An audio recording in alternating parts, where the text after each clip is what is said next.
A 27 News investigation leads the State Department of Administration to release the names of developers who submitted proposals to redevelop the state's Hill Farms property here in Madison.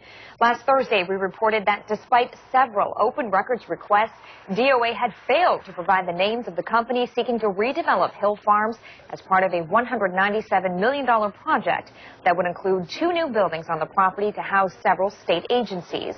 We now know one of the 4 finalists selected for the project is Madison developer Terrence Wall, who gave a sizable donation to Governor Scott Walker after the state started accepting proposals.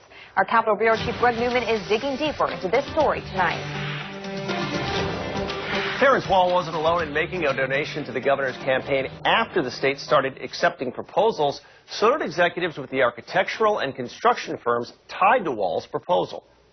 Terrence Wall originally expressed his interest in buying the Hill Farms property in a letter to Governor Scott Walker in June of 2013. After the State Department of Administration opened the process for developers to submit their proposals for the property 1 month ago, Wall maxed out his donations to Governor Scott Walker's re-election campaign.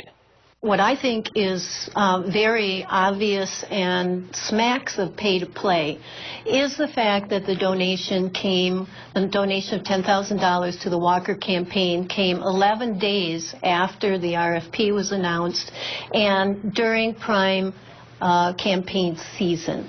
T-Wall Enterprises is one of 6 companies to submit proposals and one of 4 to make it through to the second round of evaluations. The other 3 are out-of-state developers, and Wall is the only developer still in the running who donated to the governor after the RFP process opened.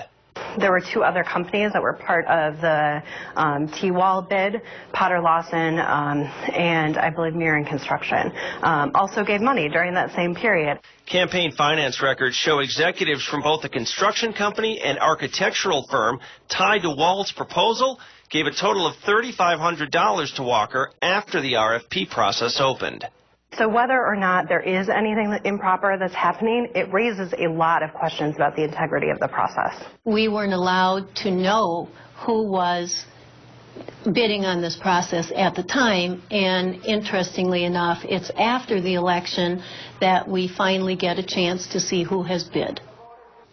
Milwaukee developer John Hammes also gave $10,000 to the Walker campaign after the RFP process opened. His proposal has already been rejected, but Hammes has been awarded money for previous development projects through the Walker administration.